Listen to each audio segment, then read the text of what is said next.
안녕하십니까. 조성길입니다. 얼마 전에 여러분과 함께 도마복음에 대한 나의 생각을 제가 여러분과 함께 나눈 적이 있어요. 그랬더니 도마복음에 대한 관심이 많은지 한 15,000명 이상이 저와 함께 도마복음에 대한 나의 생각을 이제 접속하고 의견을 나누는 그런 계기가 되었습니다. 오늘은 이제 내일이 성금요일이고 내일 모레 주일이 이제 이스터 부활주일이죠. 기독교 사상과 믿음의 중심은 이제 예수 그리스도의 십자가의 죽으심과 3일 후에 사망 권세를 이기시고 부활하신 그 위에 우리의 신앙이 건축되어 있죠. 그래서 도마복음 1장 1절에 보면은 예수님의 이 말씀들을 잘 해석하면 죽음을 맛보지 아니하리라. 간단한 로기언이지요. 그러나 도마복음서가 우리가 믿는 이 사복음서 신약에 그 복음서 앞서 써진 상당히 뿌리가 되는 문서라고 생각할 때 단순한 예수와 제자들의 대화록으로만 끝나는 게 아니고 그 속에서 무언가를 우리가 찾을 수 있지 않은가 이렇게 생각하기 때문에 저 나름대로 나의 해석 도마복음이라 해서 말씀을 나누고자 합니다. 우리가 김치를 담그려면 배추와 무가 있어야 됩니다. 그 밖에 이제 양념으로는 알지 않습니까? 마늘, 생강, 파, 고춧가루, 거기에 들어가는 젓갈 이런 것은 배추와 무가 있어서 그것을 맛을 내기 위해서 들어가는 조미료입니다. 요한복음에 보면은 도마가 1장 1절에서 말씀한 것처럼 예수 그리스도의 이 말을 잘 해석하면 죽음을 맛보지 아니하리라. 죽음은 무슨 사과나 복숭아나 과일처럼 무슨 음식처럼 맛볼 수 있는 성질의 것이 아니고 그것은 우리의 삶이 끝날 때 우리의 생리작용이 끝나는 과정에 불과한 것입니다. 그러나 요한복음은 그렇게 말하지 않고 많은 목사님들이 설교하는 것처럼 마르다에게 말했죠. 네가 나를 믿느냐? 나를 살아서 믿는 자는 죽지 아니하리라. 나는 부활이요 생명이니 살아서 믿는 자는 죽지 아니할 것이요 죽어도 살 것이다. 그 상당히 좀 생각하기에는 깊이 생각하지 않으면은 이 깊은 말씀의 뜻을 캐치하기가 힘드는데 이 사도 요한은 이 공간복음 마태, 마가, 누가복음과 달라서 요한복음은 그 당시에 예수님 사후에 상당한 시간이 흐르고 그레코 로마 그러니까 헬레니즘 사상이 그 중근동에 퍼졌을 때 그러니까 알렉산드리아라는 대도시에 많은 유대인들이 집단 거주하고 거기에 지식인들이 많이 살면서 그리스 철학 사상에 상당히 심취해 갈 때 그들에게 설득하기 위해서 요한복음은 쓰여진 걸로 저는 그렇게 알고 있습니다.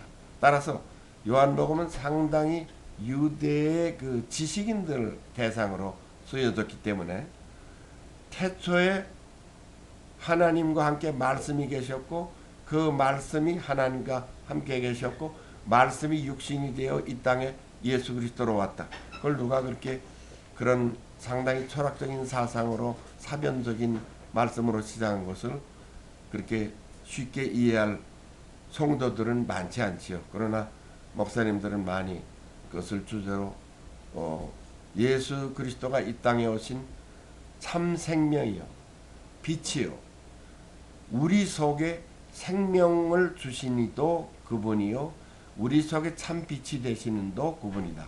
그 빛이 없으면은 우리가 살아서 눈을 뜨고 만물을 봐도 그것은 사실상 참빛의 눈으로 보는 것이 아니기 때문에 참된 세계를 볼 수 없다. 예수님께서 십자가에 죽으시고 예언한 대로 사도 바울의 신학사상 철두철미 부활사상이지요. 우리가 이 세상에서 이렇게 고통을 받고 환란 속에 들어가고 심지어 목배임을 당할지라도 우리는 예수 그리스도와 함께 부활한다는 부활에 이르려 한다는 그런 처절한 고백을 하는 것처럼 그런 확실한 사도들의 그 부활 신앙 속에서 기독교는 탄생하고 전 세계에 퍼졌고 그 만민의 구세주로 예수 그리스도가 영광을 받게 되었지. 그런데 제가 아까 말씀드린 대로 그 도마복음이 비록 우리가 믿는 사급 복음서에 들어와 있지 않아도 사복음서가 기록되기 이전에 이미 도마 공동체라는 데서 그것이 읽혀진 걸로 알고 비로소 완전한 요새처럼 조직화된 공동체는 아닐지라도 그것이 그 방랑자들의 모임이었을지라도 상당히 어떤 진리를 갈구하는 자들에게서 그것이 낭송되고 해석되고 우리가 그 생명에 대해서 다시 생각합니다. 우리가 사는 이 목숨만이 생명이 아니고 어떤 eternal life 말하자면 영생 이렇게 기독교에서 말하는 거죠. 그래 그 점에서는 이제 요한은 분명히 말하죠. 예수 그리스도가 제자들에게 십자가 사건 후에 있을 부활 사상과 그것을 주지시키고 또 제자들을 그냥 남겨놓고 가는 것이 아니라 간 후에 홀리 스피릿이 와서 너희들을 통해서 세계의 복음화가 이루어질 거다. 그러면서 죽음을 초월하는 그런 기독교 중심 가치와 사상을 설파하게 되는데 그것이 요한복음 11장에 나와 있습니다. 우리가 너무나도 그것을 그 말씀을 듣고 성령으로 통해서 깨달음을 받을 때는 내가 이런 가르침을 내가 이전엔 듣지 못했다. 받아본 적이 없다. 다만 불교를 좀 공부했거나 또는 사서삼경을 통해서 공맹 노자 사상을 좀 접했을지라도 거기에서 어떤 교훈이나 가르침은 있었지만 사후의 세계, 죽음을 초월한 세계에 대해서 이렇게 클리어하게 분명하게 선포한 이런 사상은 접할 수가 없었고 그것은 예수 그리스도가 단순히 제자들을 모아놓고 그냥 가르친 데서 그친 것이 아니고 3년 동안 그가 보이신 것은 모든 사인과 미러클과 그 행한 일들은 하나님의 내 아들 하늘에서 온 아들이다.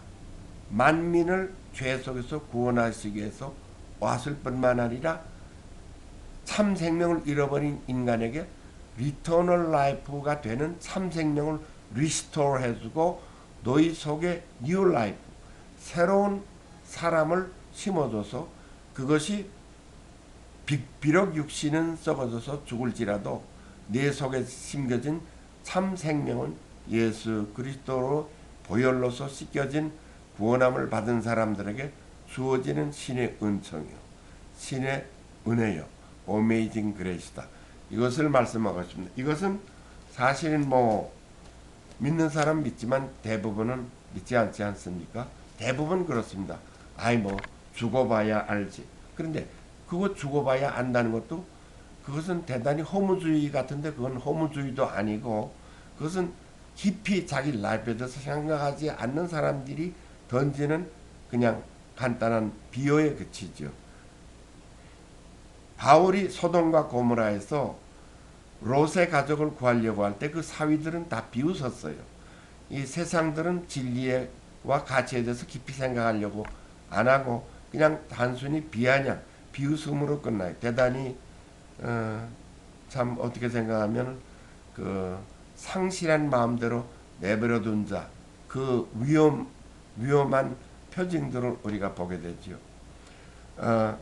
예수 그리스도는 분명히 하늘에서 와서 원자로서 하늘 이야기를 했고 또 하늘에 돌아가서 성령을 보냈고 그는 단순히 가르치기만 하고 설법만 한 부처님이나 공자나 맹자가 아니고 그는 몸소 행했고 제자들을 3년 동안에 가르쳐서 실패한 것 같았으나 그가 성령을 보내고 그 약속한 성령대로 그들은 부활한 주님을 만났고 부활한 주님을 확실히 만나서 마음의 확증을 얻은 후에는 그들은 죽음을 맛봐도 좋다.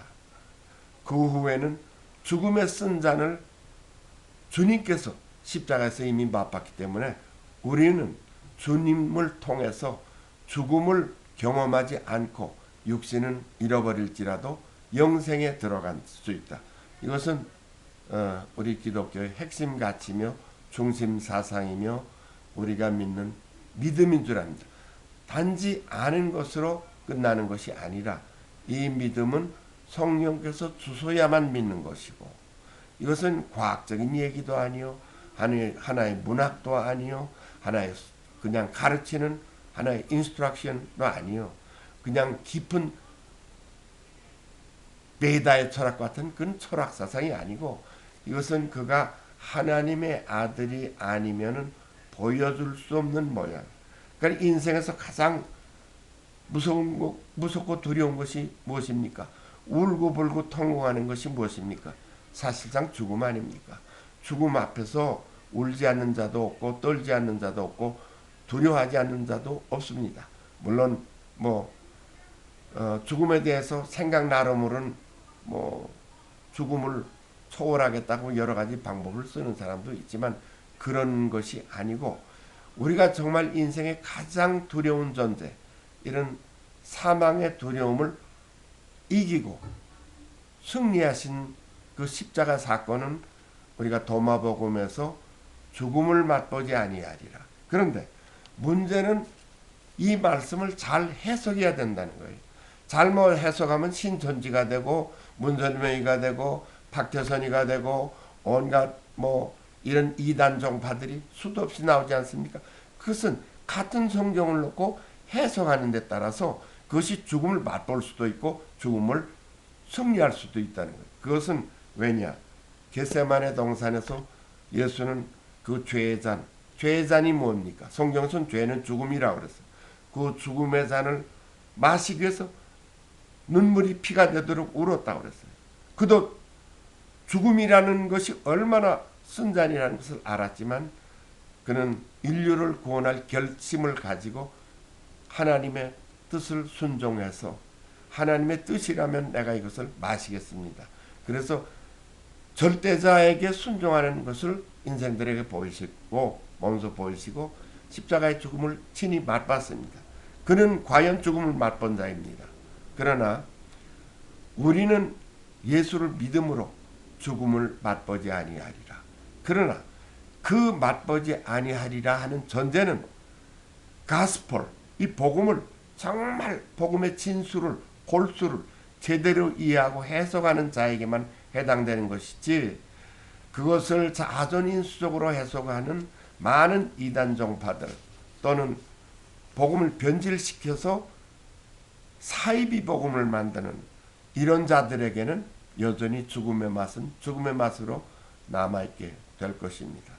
따라서 우리는 이 도마복음이 원초적이요 거친 로기언이지만 이 속에서 김장이 익어서 맛있다고 하기 전에 그 속에는 원초적으로 본래 재료가 되는 무와 배추가 있었다.